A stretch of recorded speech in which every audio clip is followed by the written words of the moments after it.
I'm not gambling this year, Rob, on the SEC. I can't do the gambling stuff. Rob Browne. Yeah. Brendan Martin here for you. Rob, you're live to go. We are endeavoring to deal with the worlds of the internets and everything else. Rob, welcome to the program. Rob is playing hurt because he's trying to get this to go. He's doing a great job. Rob, welcome to your own show, my friend. Yeah, well, you're talking about these bets on these games. This is the most difficult year I can remember in a while, but people are having to adjust. We had a really interesting speaker last night at the Touchdown Club in Memphis, Corey Morgan. He is the general manager of Alabama Crimson Tide football.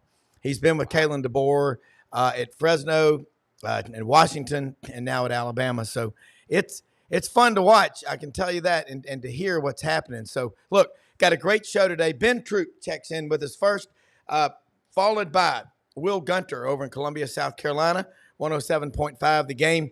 Big win for the Gamecocks over Texas A&M Saturday, 44-20. Talk about that. South Carolina now has to go to Nashville and play Vandy Saturday. And then Yancy Porter, Rebel Yell Hotline.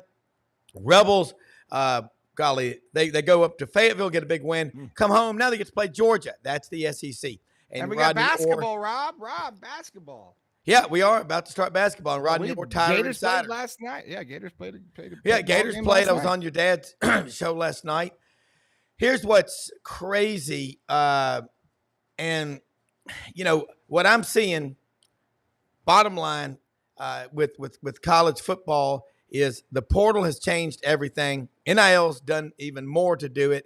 You better keep up with where those transfers are going because you will see them again across the line of scrimmage. So, lot to cover today, and we'll bring in, I know a guy knows a little bit about the football, that game. This guy named Ben Troupe joins us in the program. Ben, Smoke, what's going on, my friend? How's Atlanta? Or you're not in Atlanta, you're in Savannah, Atlanta. How are you, Ben?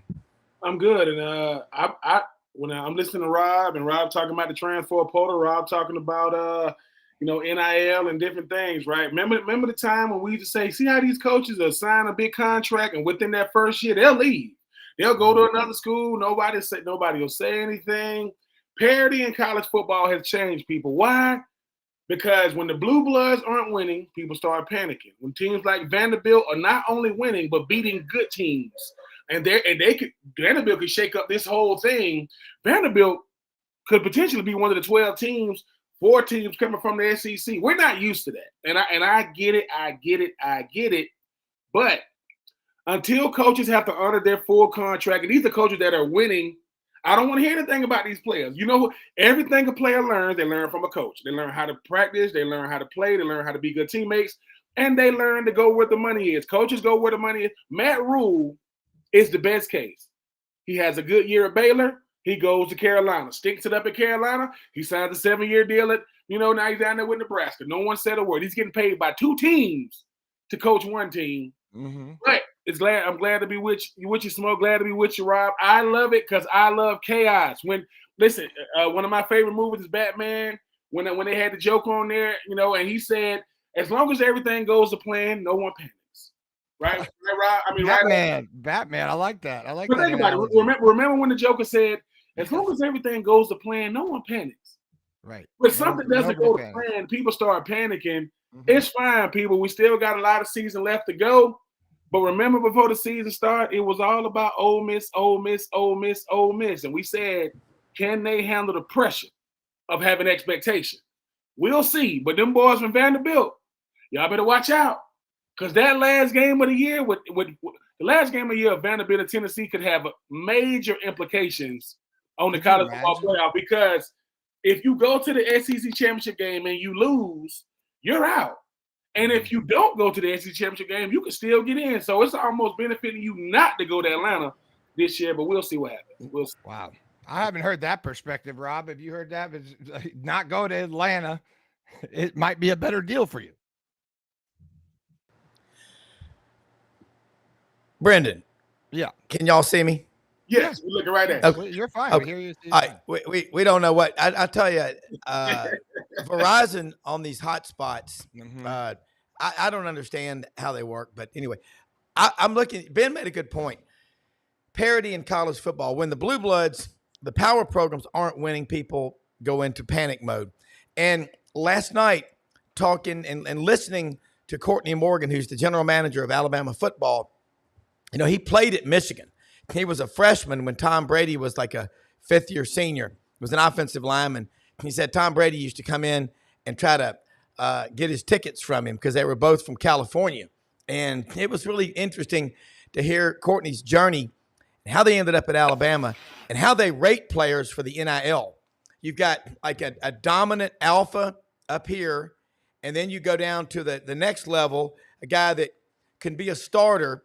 And then he said there's no debate about it. A low character, not such great ability, you don't even sign those guys.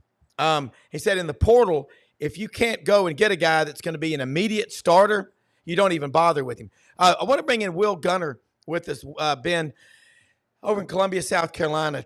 Will is really good. Heard him on the Chuck Oliver show. Chuck Oliver, he called you Bill Gunter the other day. I'm like, wait, it's Will, W-I-L. And Ben, he knows this Gamecock program really well. Does a great statewide show in the Palmetto State, Florence, Columbia, I think Myrtle Beach as well, where my parents had one of their 2 honeymoons, spent 2 weeks in Myrtle Beach. Gorgeous place where you live over there.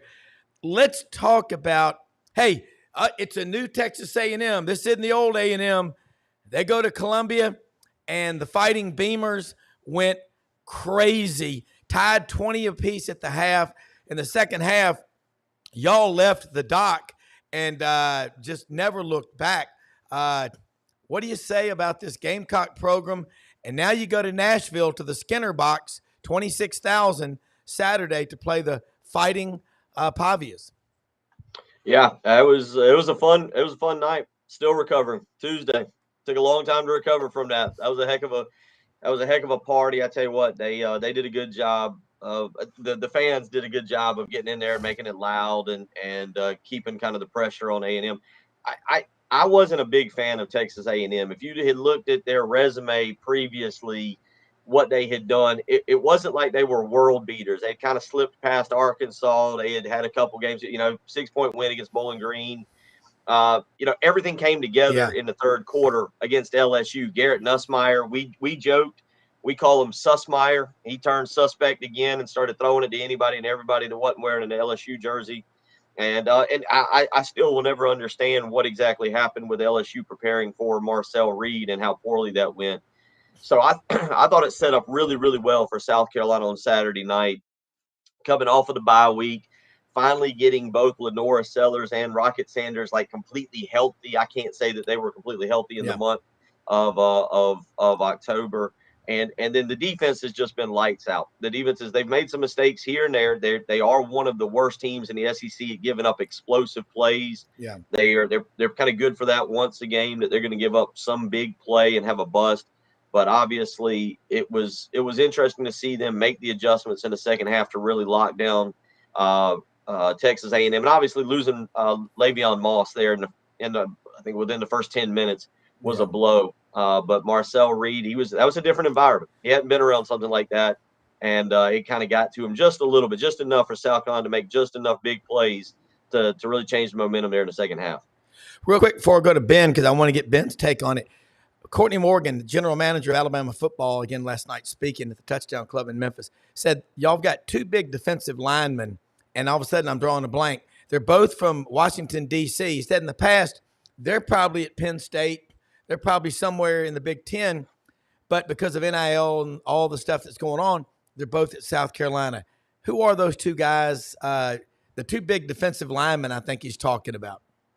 Well, I'm looking real quick to see where Kyle Kennard is the other one. I assume he's talking about Kyle Kennard. Kyle Kennard is from Atlanta and went to Georgia Tech and transferred here this past season. I want to make sure. I'm pretty sure he was from Atlanta. Maybe he ended up in DC, but he's from Atlanta.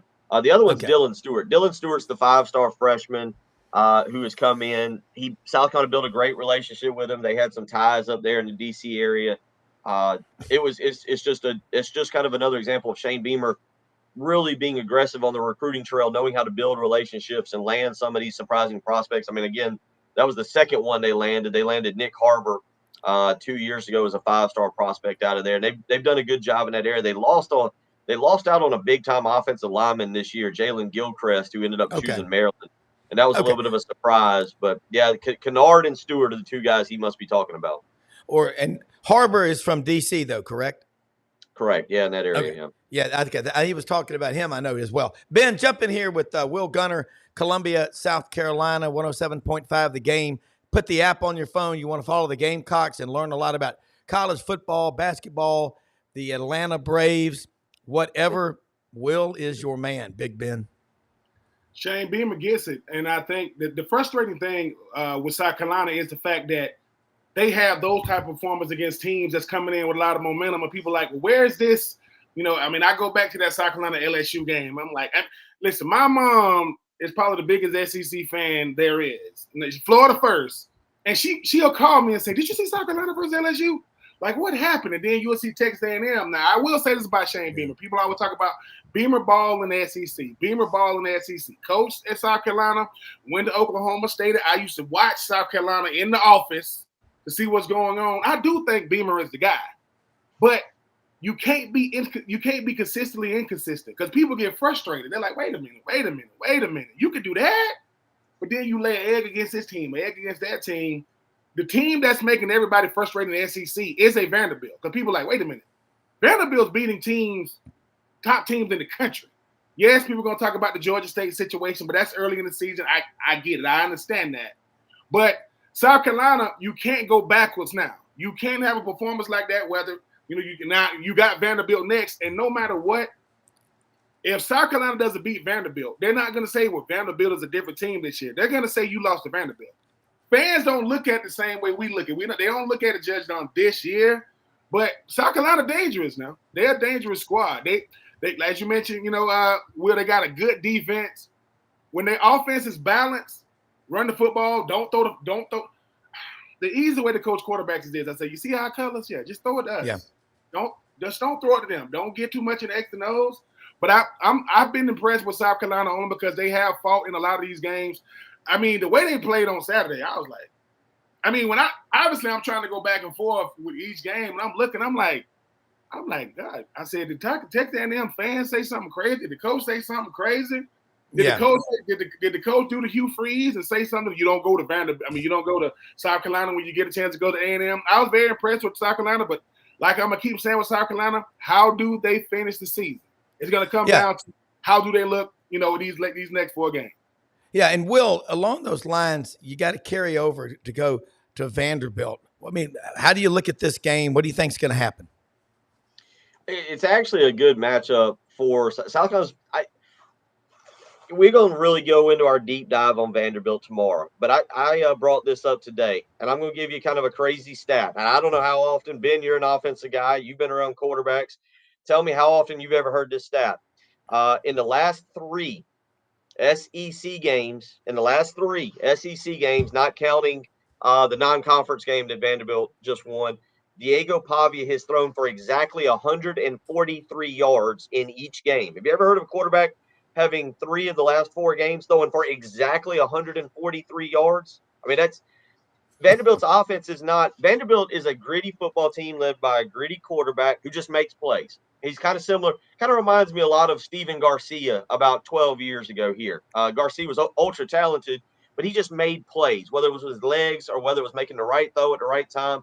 Matter of fact, if you look at the numbers, Garcia's game against Alabama in that massive upset in 2010, 17 of 21 for over 200 yards, were very similar to Pavia's 16 of 20 for over 200 yards in that particular game. But Vanderbilt's offense isn't explosive. They kind of want to grind you down, drag you into the muck.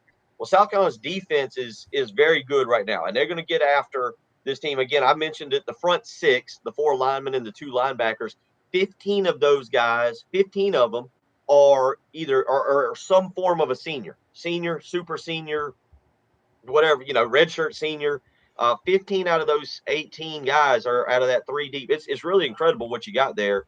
And then the secondary's really come along. O.D. Fortune has had a big season. He had the huge interception against Marcel Reed when Texas A&M was driving to maybe change momentum in that game.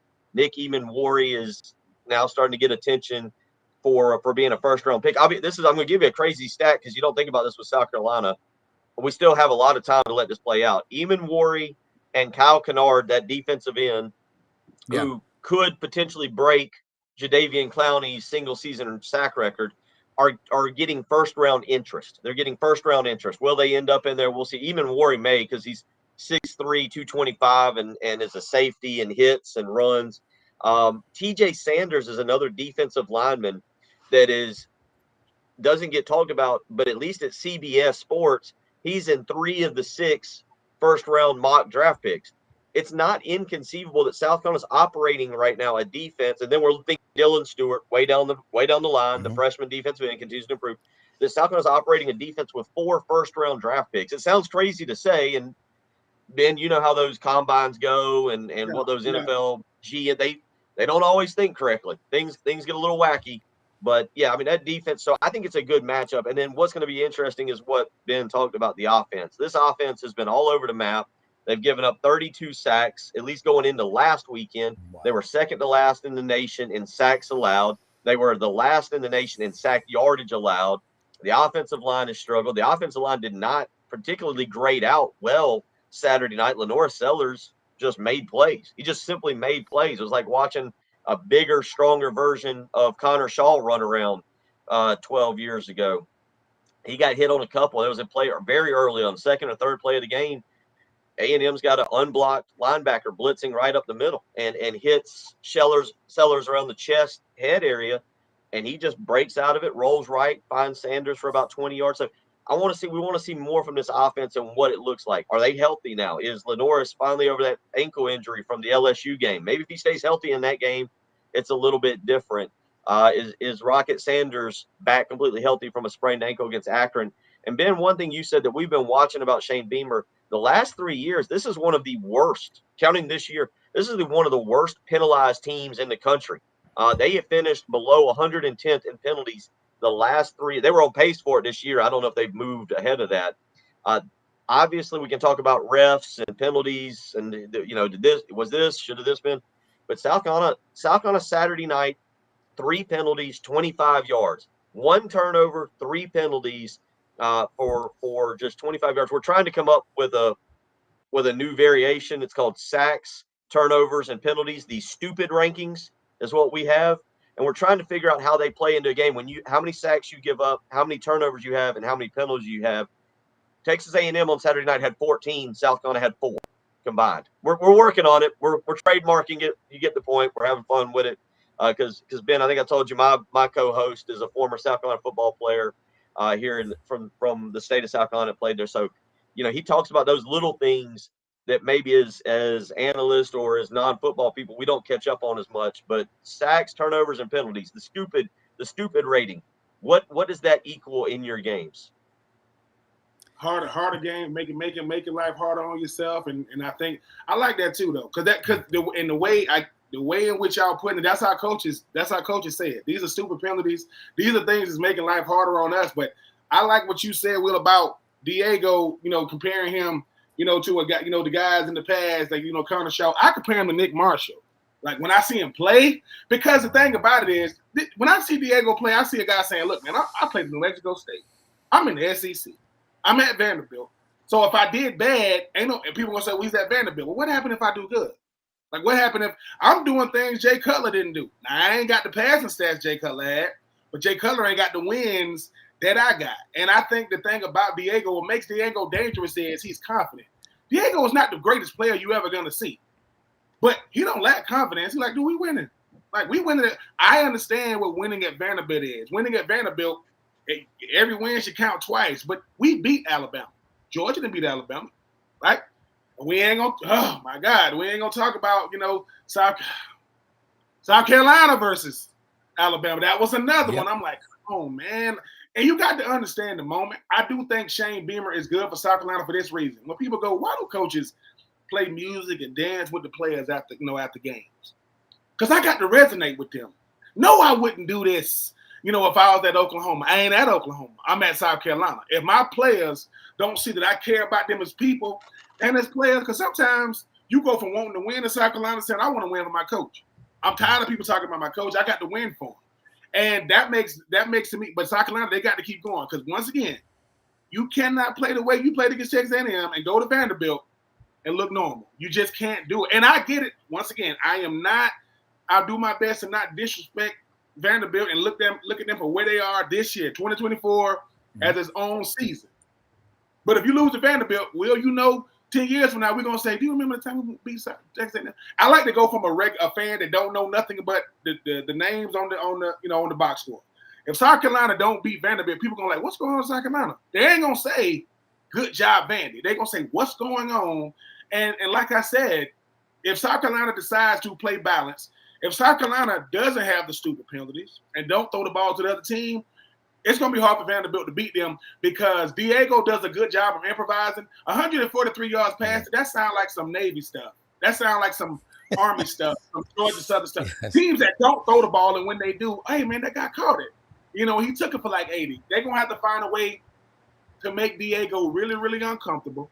Yeah. And if they do that for 4 quarters, I don't think this will be much of a game. As long as South Carolina looks like Texas A&M, South Carolina, second half, and not, you know, you get the onside kick versus Alabama. I'm looking at this. I said, oh, they got the onside, and then you say, and I'm looking at the quarterback saying, don't throw the ball to the other team. What? Don't? We got the momentum, and he throws it to the other team, and it's all. We'll respond to that. That's a great take, Ben. Well, let me go back. I'm going to bring up something that we talked a little bit about this morning. You look at Vanderbilt. Ben, you've played SEC football, so you know what it's like. You know the bumps and bruises, and when you get into November. This will be the 6th straight game for Vanderbilt. Now, South Carolina had a bye going into Texas A&M. So South Carolina's played 1, but you had that bye. Also, you were coming off of that trip. You played Oklahoma. You took the bye a week. You played. Diego Pavia's been beat up a little bit this weekend against Auburn. He's hobbling around on the field a little bit. Diego Pavia is, you know, you get this point in the season, everybody's got bumps and bruises. Everybody's beat up a little bit. But Ben, I'm interested. You play 6 straight. You play Kentucky, who's physical. You play Alabama, who's physical. You play Texas, who's physical. Auburn is a physical football team. They're just lacking right now. You've played these games. Now you get South Carolina coming in here. South Carolina's a little bit more fresh. Again, I mentioned Sellers and Sanders being healthy. I think that's a big part of Saturday. If you start hitting Pavia left and right, you get on him early. I think that's a big deal Saturday. And South Carolina, outside of the Mississippi and Old Dominion. Old Dominion was very odd. Mississippi, South Carolina just didn't show up from the get-go. But that team has had opportunities. They've just done dumb things, whether it's a penalty or a pivotal turnover that has really changed a game against LSU, against Alabama. They got the things working against Oklahoma, and then obviously second half last week. But I think that injury stuff, but the 6 weeks, especially going into November, that wears on you, man. That wears on you. You got to treat like a boxing man. I would say if they treat like a boxing match, they say, listen, we got to hit Diego every other play. We can't hit him. He's gonna hand the ball off. So the plays he's back passing, we got to hit him. And sometimes we. And I don't want to. I know Coach Beamer ain't gonna say this. We used to getting penalties. So if one of those hits are late, we do that. We do those type of things anyway because I believe South Carolina got to establish mentality from the opening quarter and say, look, Diego, you are the reason why y'all are winning. Take nothing away from your whole team. I get it, it's a team effort. If Diego is flustered, he got to look like the 4th quarter in the 1st quarter. And if he's getting up slow, we know he ain't allowed to throw for more than 143 yards. They don't even let him do it. Hey, man, he's at 142. Really? It's like a pitch count. I've never heard of that in my life. But Diego is a confident player. More than he's just a straight talented player. If you are South Carolina, you got to unleash that defensive line. And Shane Beamer got to say, look, man, last time I checked, also all kinds of sport, basketball, baseball, football, the goal is to take away their best player and see if they can beat us. You do that, Vanderbilt going to realize real quick, hey, man, this is a different South Carolina team. Because like I said, no one saw Vanderbilt being where they at record-wise right now. But a lot of things went their way in those type of games. Now, Alabama, Vanderbilt, no one saw that. Good Lord, I didn't see that. But I don't see it being that type of game. But you're right. That's 6 straight weeks getting beat up. I mean, the Auburn score wasn't indicative of what happened in the game as far as like how they hitting him. South Carolina come out with that type of mentality and they're gonna beat up on Diego. Yeah, I think they got a good shot to win because, like I said, momentum towards the end of the season has a lot to do with how teams play. South Carolina coming in with a lot of momentum, and as long as I guarantee Shane Beamer will not allow his players to say that's Vanderbilt over there. Don't do that. Go in there because that's how a Vanderbilt team will beat you. They go in there respecting them. They respect them, but listen. I know my Florida Gators lost to Georgia. Florida used the same method against Georgia that Georgia used against other teams. We're just gonna beat you up. We ain't as talented as y'all. No, they came out with the loss. But as you mentioned, it was 2020 Texas A&M, South Carolina going to the half. It was 2020 with 6 minutes left in the clock, Florida, Georgia. Now, Georgia came out with the win, and congratulations to them. The fear that was on that sideline in Georgia is what Billy Napier has to learn how to do week in and week out because third-string quarterback on any team, it's going to be hard to win. I don't care who you're playing, but when the team rallies around you. So I think for South Carolina, just go out there, look at Diego and say, hey, Diego, listen, we're going to live in this backfield all day. Ain't nothing you can do about it. You better handing the ball off might be because you're going to make him one-dimensional if he indeed is, which plays into the hands of South Carolina defense altogether. Let me ask you this real quick. This is fascinating from my standpoint because I've watched when you were at Florida, you played for Steve Spurrier. You know, we had Lou Holtz, and then we had Holtz follow Spurrier.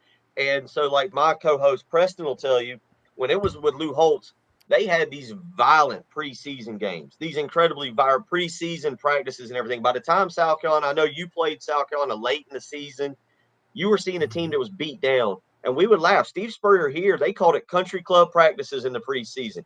And he'd get you ready. Y'all always play two directional Louisiana or Michigan teams. You always had two preseason scrimmages before you went and played Tennessee. But Spurrier's teams played great late in the season because they were fresh. And if you look at Shane Beamer now, in his first 3 years, the final 4 games of the season, that's 12 games total, he's 8-4. And that now includes Tennessee. That includes 2 top wins over Tennessee and Clemson. He beat Auburn a few years ago. He beat Florida the 2021 season. He's got good victories late in the season. And I wonder if it's some of that, what we look up here and saw how it was run from Holtz to Spurrier to Muschamp, the mentality of not killing your players in August and September and having them fresh for November. Former players understand current players, and good coaches understand that if my best players ain't on the field and healthy later in the year, I'm going to make life harder on myself. Like, trying to prove a point of how hard you can practice when no one cares, that doesn't work. I got recruited by South Carolina in 2000. They had gone 2 straight seasons of not winning no games in Lou Holtz, and I went to South Carolina's banquet, and Lou Holtz gave out winner certificates. Ain't no way in the world. Like, and they had Kalimba Edwards, they had John Abraham, and I think the thing about it is, right, who cares if you can practice hard if you don't play hard? Like, okay, we can practice extremely hard, but we beat up. No, it's the end of the season. You in the SEC, we know. Strength coaches and nutritionists are the reason why teams win games at the end of the year. They know how to get you right. They can get you right in the weight room. We run every day at practice, and the freshest teams got the bet. And that's, like I said, that's all sports. Coach Spurrier knew this. Man, I recruited good players. He said this. As long as we got good players, I'm going to be here. And when the talents are going, because that's on my resume. Coach Spurrier understood, man, they know how to play. I recruited them. They know what we're doing. 11-2, 3 straight seasons. At South Carolina, what's the indoor facility called at South Carolina? The Steve Spurrier indoor. Coach Spurrier knows, and Shane Beamer knows this. I'm gonna do 2 things. I'm gonna listen to my coaches that used to be former players, and I'm gonna look at my players. I'm gonna say, if I got 18, 19-year-olds coming in looking like 40-year-olds, that's not good. I need guys fresh, doing the things they need to do, because when the healthiest team at the end of the season has the best shot. And he knows I got to keep these guys healthy. That way, because I got to go deeper to my playbook or cut back when I got backups in. They don't know the playbook like the guys that's played all year. So, Shane Beamer's getting it, man. And like I said, I think the thing about Shane Beamer is the frustration always comes is South Carolina can beat anybody they play. Most teams can't say that.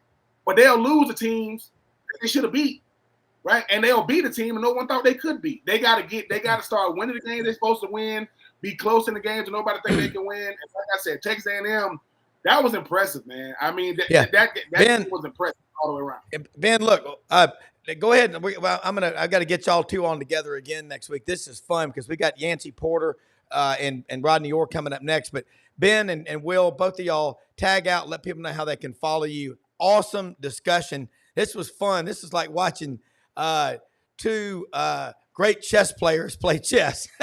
Ben, tag out. Hey, man, you can follow me always on all social media outlets at Ben Troupe 84. Make sure y'all listening to 84 Reasons, No Weddings in the Fall, and winning the division. Appreciate you, Rob. Appreciate you, Will. I love it.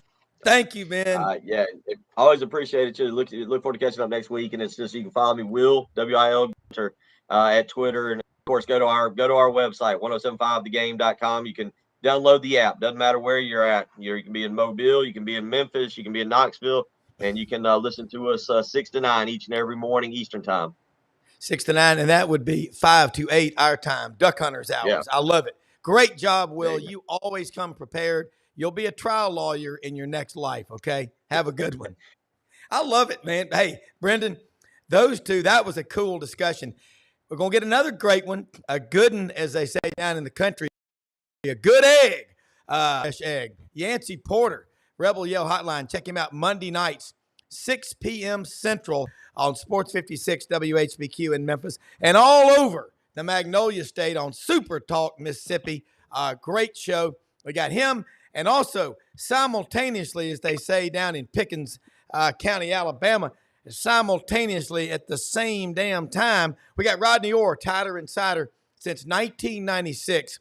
They have covered Alabama football, basketball, baseball. They cover Crimson Tide sports like kudzu, cotton, and humidity cover the South. Proud to have both you gentlemen on the show with us. And Rodney's written a great book, Bigger Than Bama. I suggest you read it. It's about way more than football. It's about life. It is an inspirational story. Two of the best guys around right now. Yancy, let's get started. What an explosion. Rodney and I and the rest of the civilized free world, 63 to whatever up in Fayetteville. Ole Miss put it all together. We're going to have dueling banjos here, Ole Miss and Bama. But, y'all, big win. And now you got Georgia coming to town Saturday in another loser leaves town match. Gordon Soley would be proud to be the announcer on TV. A vertical suplex by the Georgia Bulldogs. I love it. Yeah, you know, everybody just wanted that Georgia game to matter, right? That was the whole objective when they lost those two early games, and they got there. So now you gotta.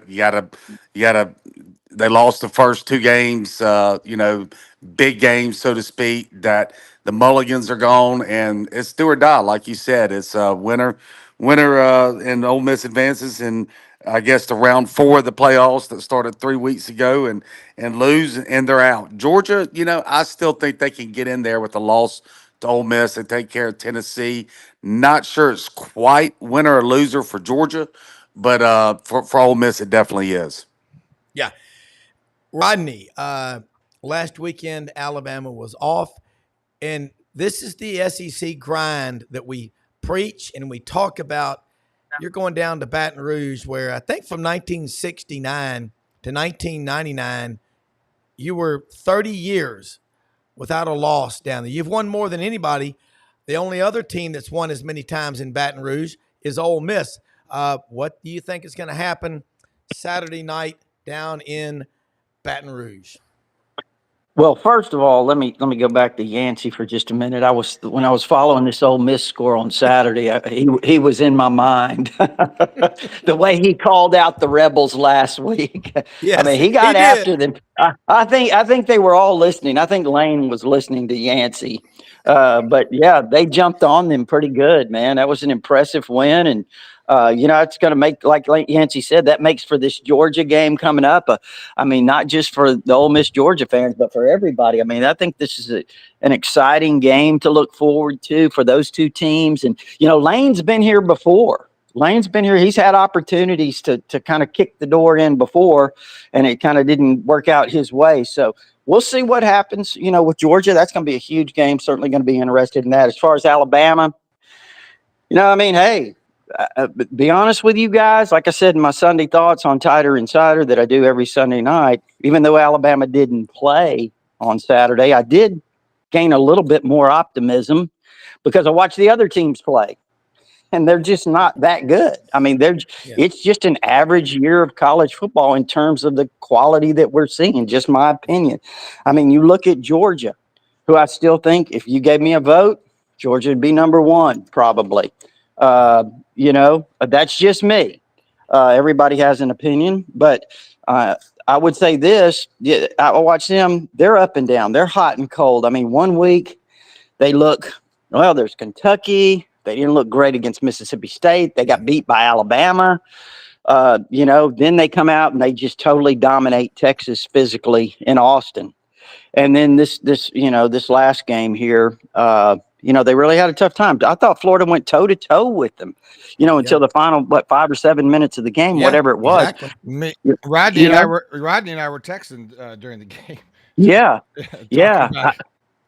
Well, when you're watching a game, no matter if you're a fan or not, there's some frustrating moments when you see them.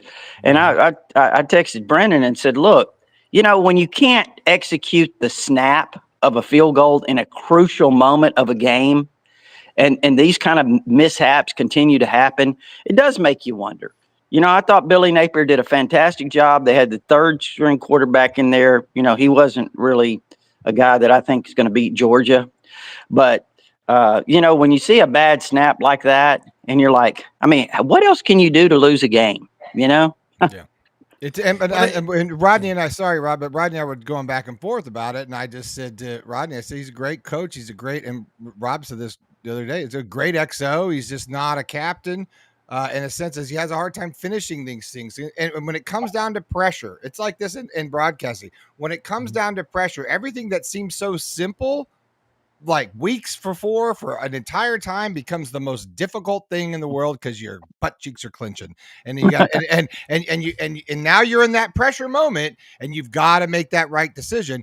And if you start thinking and aiming and trying to control, you're gonna screw it up. And they're, coach after coach, I've heard interviews over my life with my father have said, they've had a mentor at some point that came to them and said, look, you got to let go. You got to let go and just go play football. And I think sometimes that we get so analytical, and you get analysis paralysis. And we had Will Gunter on before, and he was talking about Steve Spurrier in South Carolina, and how Steve just kind of always did things his own way, his own strategy. I think he thought, a little bit more, kind of draw it up in the dirt, and you go here, you go there, run the skinny post, and let's go play football. I don't think it's that simple, but sometimes it is.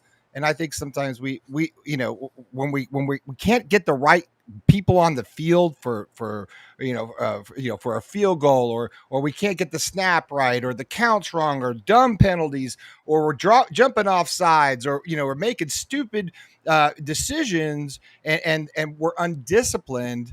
Rodney and I were talking about how that just comes down to Billy Napier and the head coach, because the buck stops with him. Well, both of y'all are right, and Yancy, it. If you coach people too much and you micromanage them, they start popping. They start looking over their shoulders subconsciously and going, okay, what have I done wrong? It's kind of you're waiting for the other shoe to drop. And that's a brilliant take from both Rodney and Brenden. And I agree. And Yancy, you think about Lane Kiffin. He's different. He's one way in front of cameras. Off the cameras, he's fairly introverted, I would say. There's no other way to be introverted. You either are or you're not. But going into this game Saturday, again, how many storylines are going to be, this is the biggest game to this point in Ole Miss football history? I mean, is it going to be that type of atmosphere at the Vault Saturday? Well, it most certainly is. But, we've said this is the biggest game in Ole Miss history. It seems like a dozen times in the last 10 Yeah, or so years. So, that's what I I'm mean, saying. yeah, Game it's of the it's it's century. the biggest game this year, Yeah, I know. I most know. most definitely. But I think you look at the last when Ole Miss just played absolutely miserable that first half against Oklahoma, and they got it together. They've been leading the country in penalties with 13.5 penalties a game, and they've only had two penalties since halftime of that Oklahoma game. They haven't allowed a sack. Their Dart came out of the funk he was in. The offensive line is finally pass blocking. They've had 17 sacks in the last 6 quarters. They're just I don't know. I guess all the players knew it. This is why we all came here to win a championship. What are we doing? And it's just kind of like some of those teams that you see, Super Bowl teams in the NFL, when at the end of the season they just kind of turn it on and they go on a run. It seems like that's kind of what's happened. And we'll see. I mean, last year Ole Miss totally revamped the roster after Georgia just absolutely dominated them. And, they added 4 offensive linemen, they added 4 defensive linemen, they added 2 linebackers, they got longer in the secondary. All of the weaknesses that Lane thought that compared to Georgia when they matched up against them, they made. And we're going to see if that all comes to fruition or not Saturday. But undoubtedly, the key of the game is going to be watching Ole Miss's offensive line against Georgia's defensive line. That's where Correct. Georgia really whipped them last year, and that's going to be a really key. I was shocked. I mean, I thought Florida would play them tough. I think Florida wins that game if they got their starting quarterback there. Florida out physicaled Georgia at the line of scrimmage, and that's what was so shocking to me. And Georgia's like an NFL team, right? They look like world beaters one week, they look very average the next. So we'll see. Hopefully this isn't their world beater weekend, but it's going to be a hell of a matchup. And yeah, the crowd will be absolutely. Fans are already starting to pack in Oxford, so it's going to be a Yeah. huge weekend. It will be. And let me say as we segue to Rodney, because last night Courtney Morgan, general manager of Alabama football, was there speaking at the Touchdown Club in Memphis, which of course the title sponsor is LandersFordMemphis.com. One of our sponsors we're so damn proud to have. Brad Bellamy, the general manager out there. Don Kitchens. Wow, what a presence he is at Landers Ford. The great people out there, Ken Ritchie. They're just the number one Ford dealership in the Mid-South. They're great people to work with. They're open Monday through Saturday, 8 a.m. to 7 p.m. Service department is open 7 a.m. to 6 p.m. Monday through Saturday. And they're great people to work with in the sense that you call out there, talk to our man, Brad Bellamy, GM. He's the quarterback. To a salesman and get you squared away, walk you through the process. We've already got people. The first day or two, we sold 2 vehicles for them. The Bronco, that new Ford Bronco with the Sasquatch package, I recommend that highly. Yes, I do believe in Sasquatch. I'll admit it. I'm in full disclosure. But they're great people to work with. Go to LandersFordMemphis.com. And bottom line is, if you're looking for a new car, truck, or SUV, they're the place to go. They will find you what you're looking for. And more than anything else, they're committed to the relationship once you buy the vehicle, where their motto is, if you didn't buy your last car, truck, or SUV from Landers, you probably paid too much. Now, Rodney, impressive guy last night. Courtney Morgan walks up. I just met him at the Touchdown Club, and, we're having fun. And he goes, hey, man, anybody ever tell you, who you look like? I said, no. He goes, Kirby. I went, well, Kirby Smart? He goes, you look just like Kirby Smart. I went, well, I'd like his money. I'll take that in a heartbeat. But, Rodney, if you had a chance to sit down and talk to Courtney Morgan, because this guy, he laid it out. Our president, Greg Cotton, an attorney in Collierville, really good guy. He's a former Alabama cheerleader. And we did a Q&A. Harold Grader did it. And it was cool how they ranked the players for NIL. And something I'm going to throw out there, guys, it was really cool to hear. He goes, you think that it's all about the highest bidder for NIL. He goes, we deal with the moms and the dads and the families and all. He goes, it's more about the relationships. He said, because half these kids, people back home are going to take it from them anyway. And he said, they want the relationships with people that they can trust. And he said, when I first got here, they said, Coach Saban wants to meet you. And I'm like, oh, wow. He goes, I went in there and he goes, he was really cool. He goes, he's just an old ball coach. And he goes, look, man, I'm here to help. If you need help, man, I'm here to help, but I'm not here to tell you what to do. I'm here to help you. Rodney, I thought that was really cool. Courtney Morgan has been with Kalen DeBoer since the Fresno days. And you need to meet this guy. I think it'd be a cool story for you to write for Tighter Insider. I know you got enough stories, ideas probably, but I'm just saying that would be a good one. Yeah. Well, we talk about Courtney quite a bit. I think he's one of the key cogs, obviously, in, what Kalen DeBoer is doing here. He's going to, certainly help them with their roster, whether it be recruiting or in the portal. I think that's something that was desperately needed. And so Kalen DeBoer bringing him in, look, I think it all starts with your staff, the people that you have around you. Because, I know the last few years, I thought Saban had been in a situation where he had to do everything, man. He was a one-man band, in my opinion. But anyway, with all that said, Courtney Morgan is, again, I think he's the straw that stirs the drink, so to speak. And, fortunately, he's here at Alabama. Now, with all that said, there's a big game coming up Saturday night in Baton Rouge, right? This is you talked about an elimination game.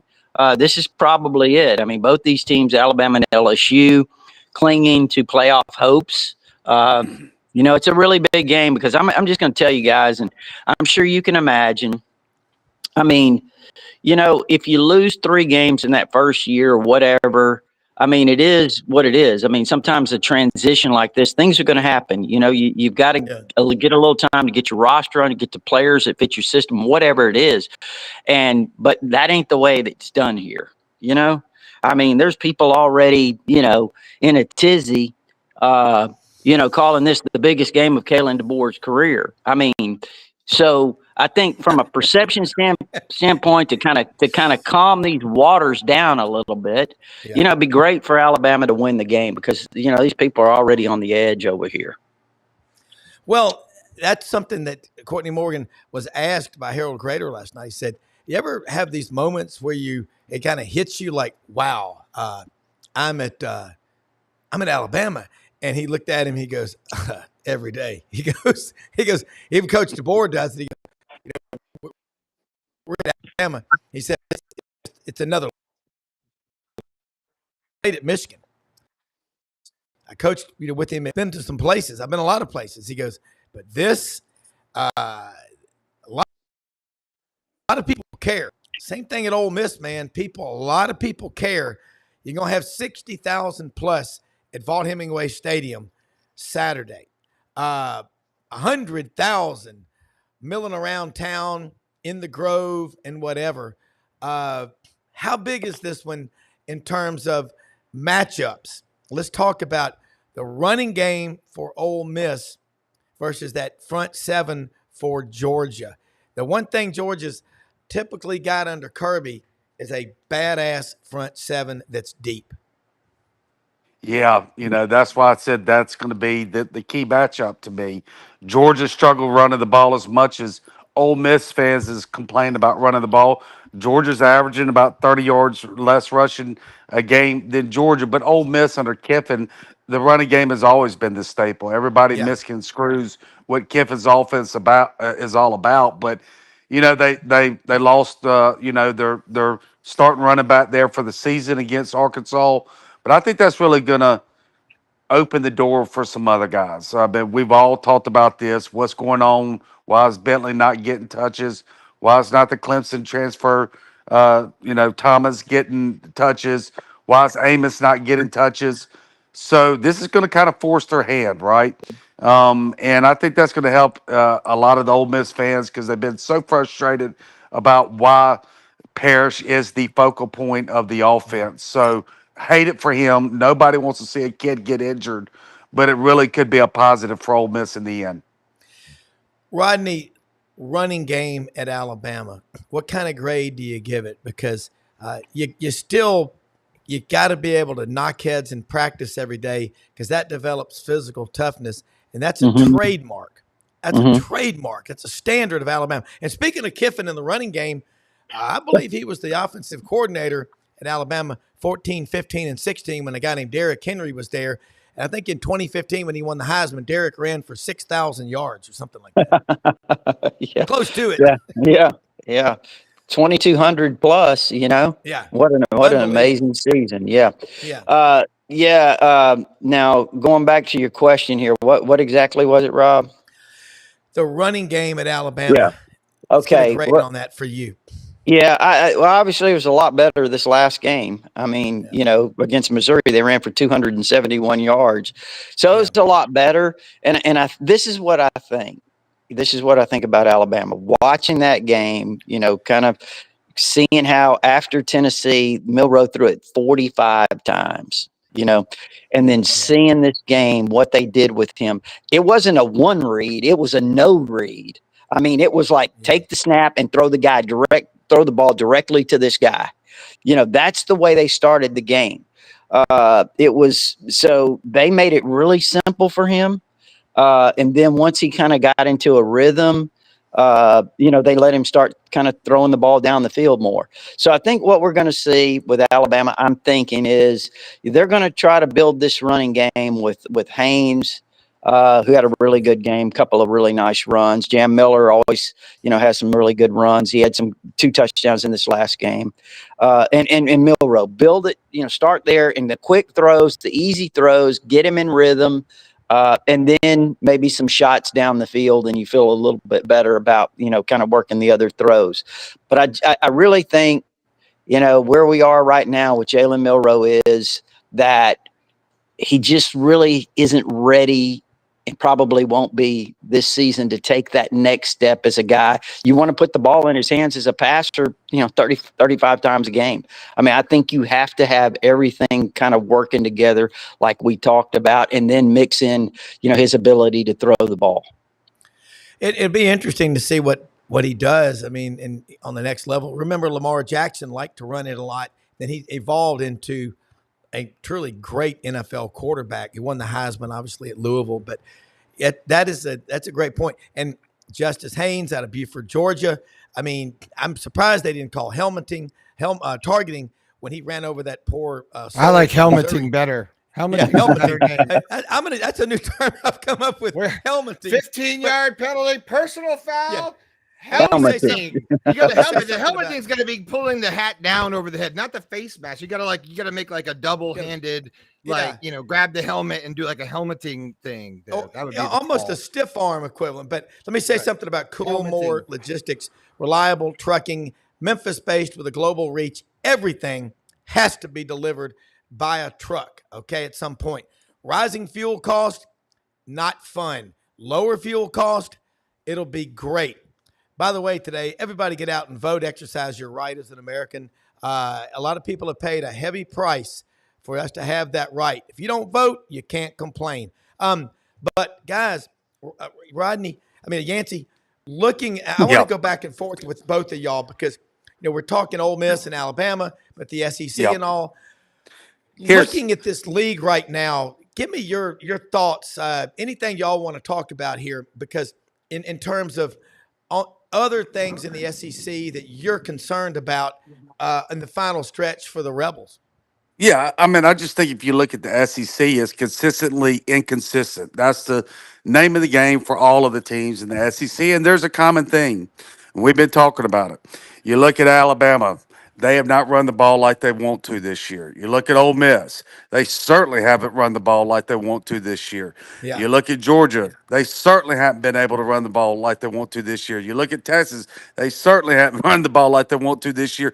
All of the big dogs, so to speak, in the SEC this year have struggled running the football. And that's why I think that that you haven't had any consistency. When you struggle running the football, you are going to go up and down. And I think that's really the name of the game.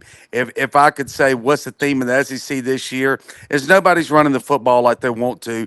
And that the results is you're going to have about 6 teams that are 6-2. How they're going to decide who's going to Atlanta in the playoffs, I have no idea how that's going to work out. But it's going to happen. You're going to have 5 or 6 teams that are going to be 6-2. And because they struggled running the football. Rodney, truer words have not been said on this show by either, well, both of y'all have said it.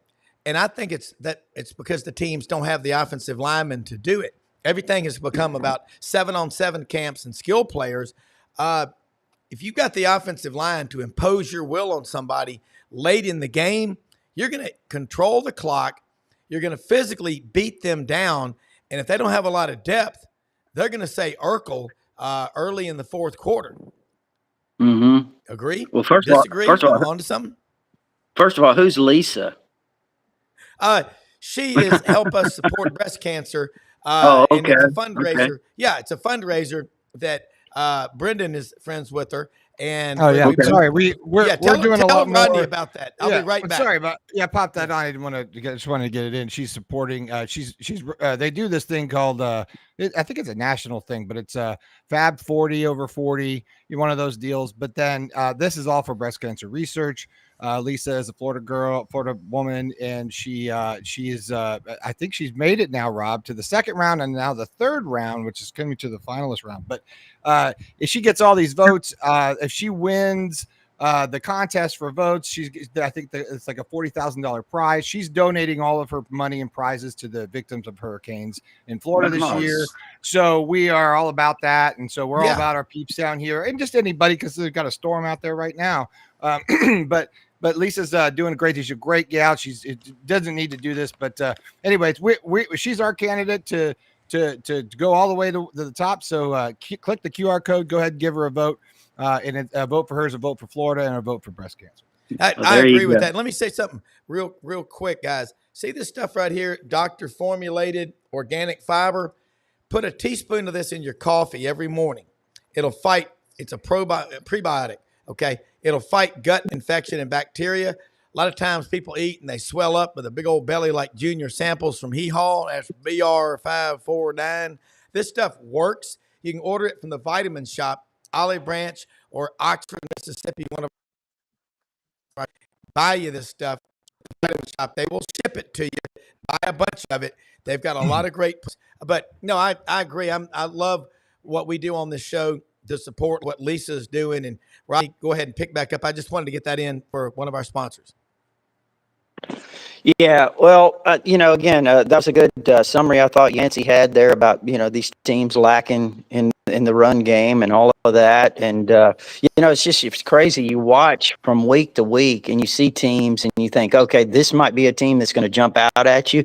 I thought Texas A&M, after they beat LSU, and I've kind of followed Texas A&M. I know their history. I've been following them since 1968, all that stuff. And, they always kind of had a pattern where they get to a certain point and then they fall off the track. Well, they fell off the track against South Carolina again. But I really thought, this might be Elko. This year might be the team that, kind of takes that step. And, man, you saw South Carolina. They played a great game. That was a tremendous performance. I'm telling you, that Lenore Sellers, this guy is a redshirt freshman. When he decides to take off and run, there's no indecisiveness. That's one thing about Milroe, I'll say. Milroe, if he would run like that with his ability, I think it certainly would benefit him, benefit Alabama for sure. But I was really impressed with Lenore Sellers.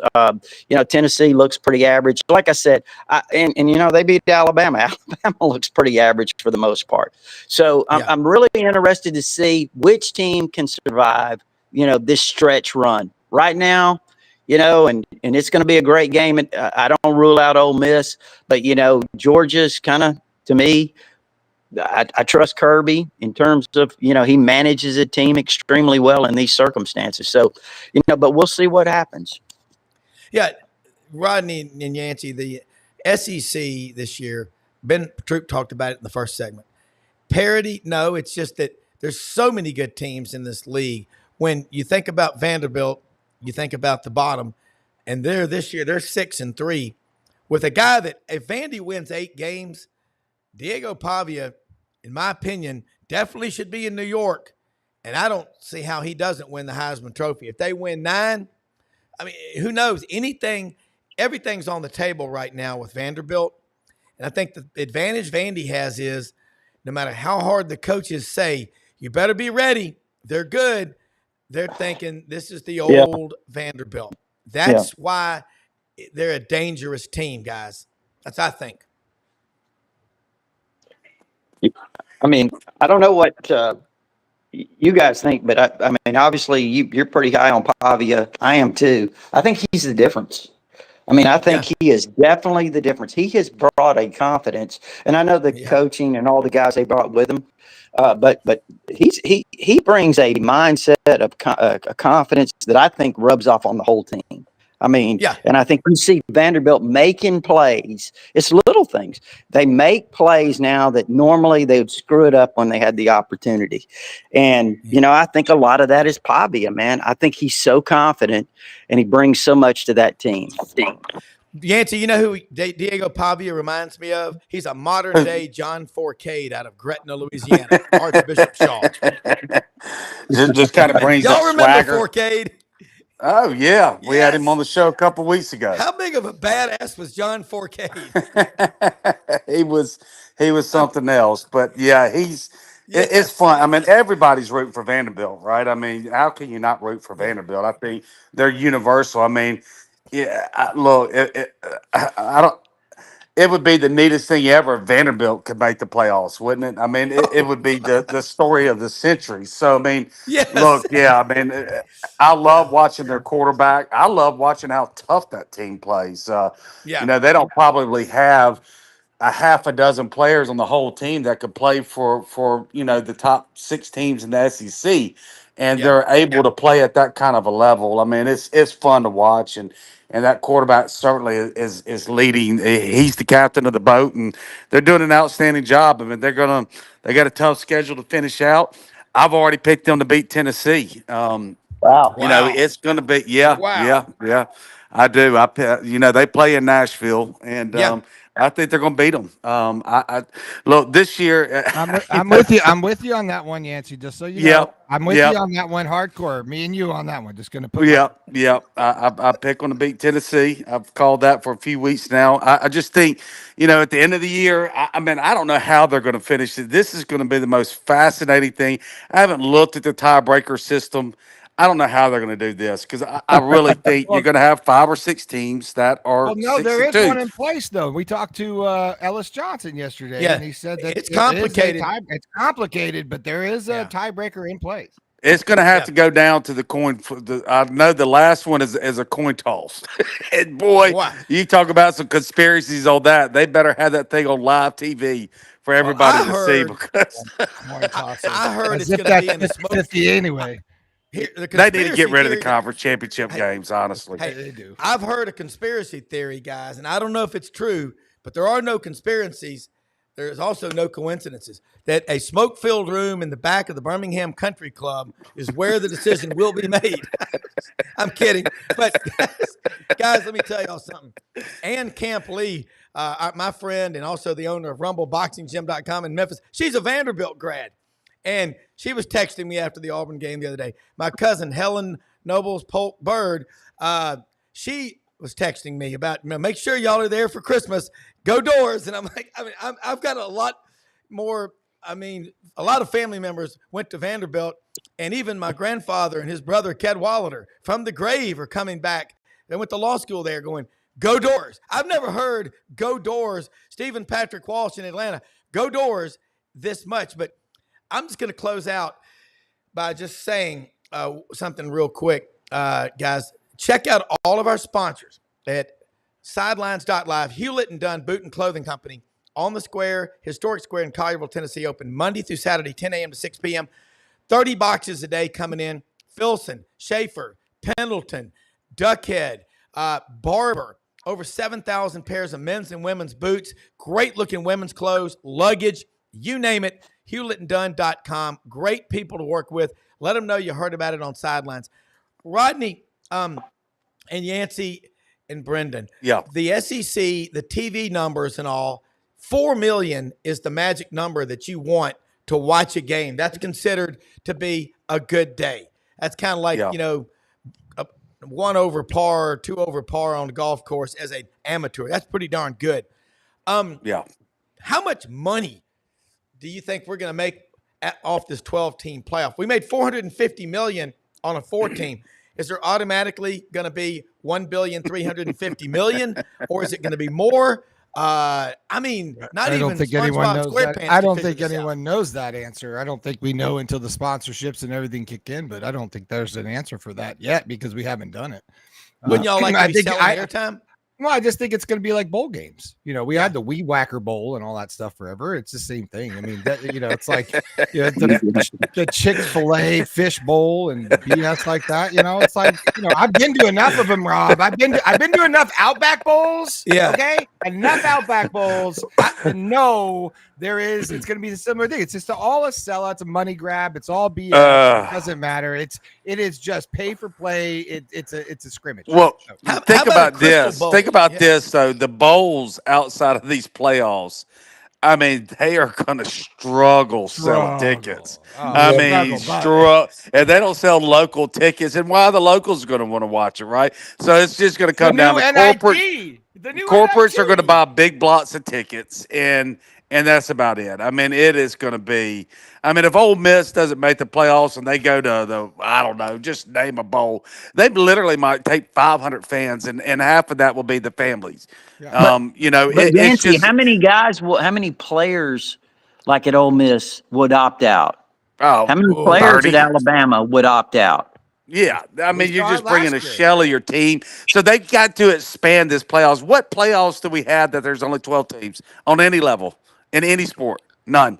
Right? And literally, you're going to have 6 teams that are 6-2, 10-2 in the SEC. And how do you decide? I mean, 2 of them probably are going to get absolutely screwed, and rightfully so. Their fan bases are going to be livid because every team deserves to be there equally as the other one.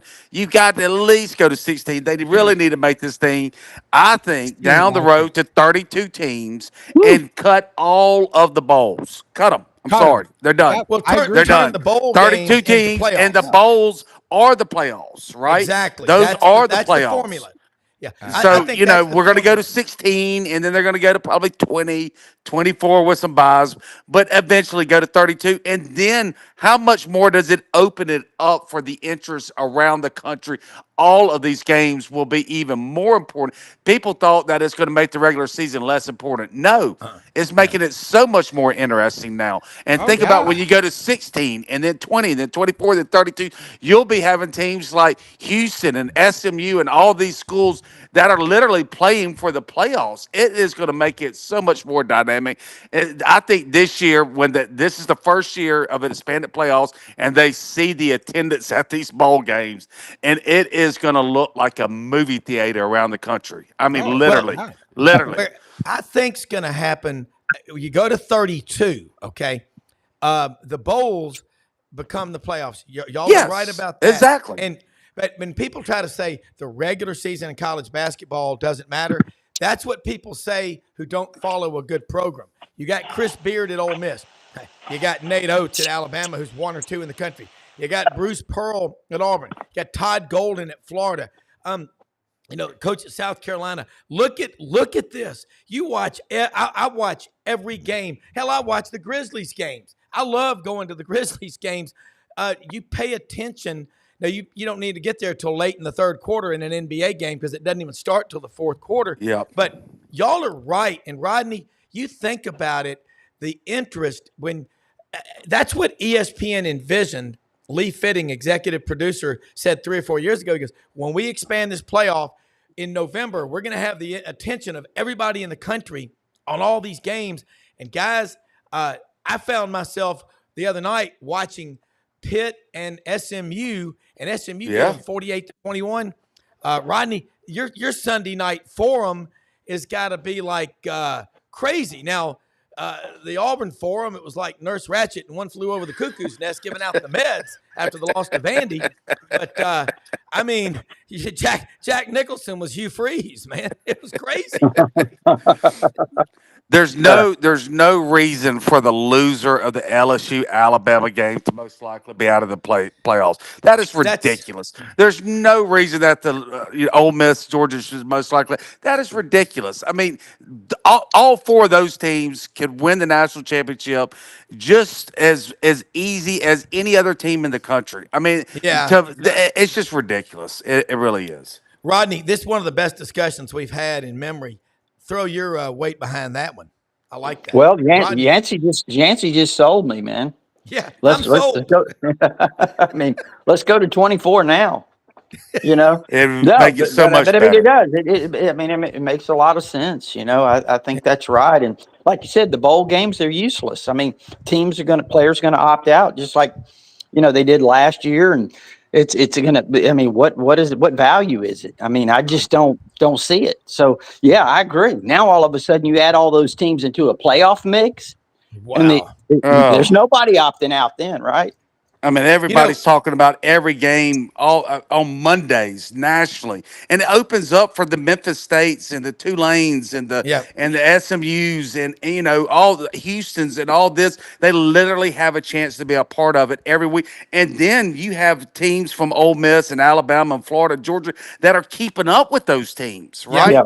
So you learn more about those schools. Why they stopped it at 12. It's like NCAA. Come on now. Well, I think they just walk it in though. You're going to go 12, and they're going to go 24, and they're going to see because you can't there is this is great theory logistically because I come from TV. Okay, logistically, this is a fucking nightmare. Okay, yeah, it's like gonna happen. It's a fucking nightmare. I'm sorry, there's no other way to say that. That's how you say it in TV, actually professionally, because it is the worst nightmare ever because you have to cover these games and you don't know what the outcomes are. So then you don't know where you're going to the next deal. So and then you've got all and football teams are massive. So that's the other thing. It's not like NBA. Well, it's not like college. You are moving people and staff and shit and stuff, and you're pushing it all one direction. It's a lot, as we all know, to get that. So I think there's sort of like. I agree. I think you got to roll this out a little slower. Where are you going to put all these games at once? You got to figure all this stuff out, and there's a lot to figure out. And I think that's smart to do it that way. Well, here's the thing: the current playoff. Well, we had the BCS 2 team, then the 4 team. That's kind of like, there's a story about Cajun Man. He liked sausage, but when he started putting shrimp and chicken and andouille and a good roux with it and rice and oysters and all kind of other stuff, that's gumbo. We want more in the terms of endearment in the business world. Follow one trail, cha-ching, the money trail. They're going to smell this money. They're going to see all this money, and they're going to say 24, 32. And you know what? It will not lessen the importance of the regular season because if you don't have a good regular season, you won't be able to get to the playoffs. It's going to create more interest in college football than we've had since Sewanee went 5 out of 6 days they won games. Get this book, Unrivaled, Sewanee Unrivaled, 1899.org. Awesome Christmas gift. Order it now.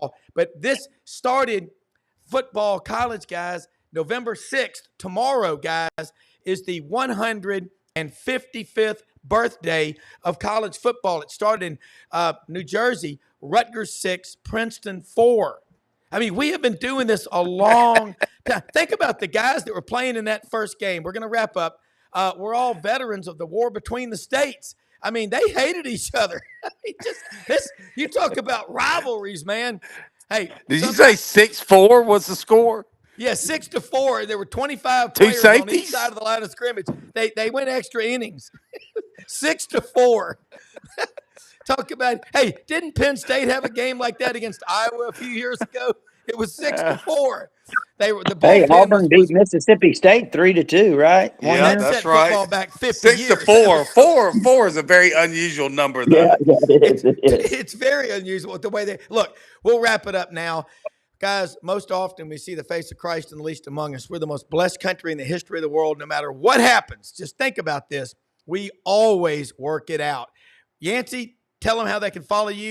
Rodney, you do the same. And I'll say I have the best executive producer in the world. I am so blessed to have Brenden do this for us every day, and his dad, Buddy. This whole channel, and watch the Buddy Martin show. I'll be on there tonight, 9 p.m. Eastern. But Rodney, say goodbye, and you and Yancy, and we'll let everybody go. Well, I appreciate it. It's tiderinsider.com. It's only $48 a year. If you're an Alabama fan, you can get instant access with your credit card. If you prefer, there is an address there to send a check. Gives you all our premium information, but also our community of Alabama fans there, all sports forum. And of course, our TV show tonight, lives aired throughout most of the state of Alabama. Tider Insider TV with Gary Harris, WVUA 23 in Tuscaloosa. Love it. Yancy. Mine's just at Yancy Porter. Very simple and very short. A simple man. Skinner. I like that.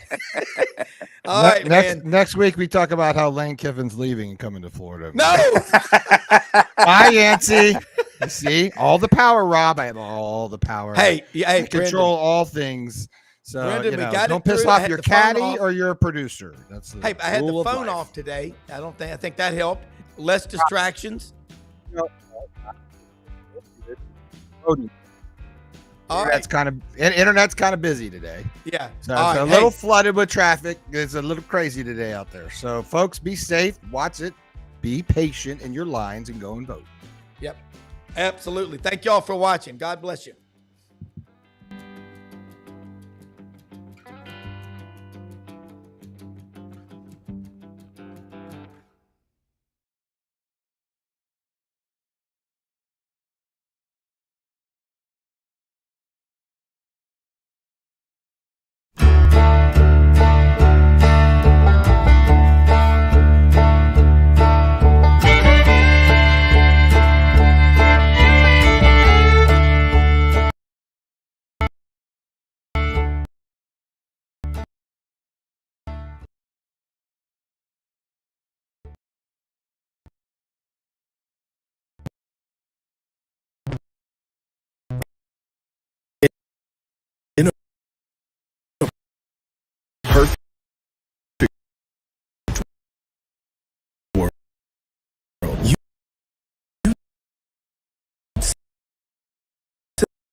Results would happen overnight. In this world,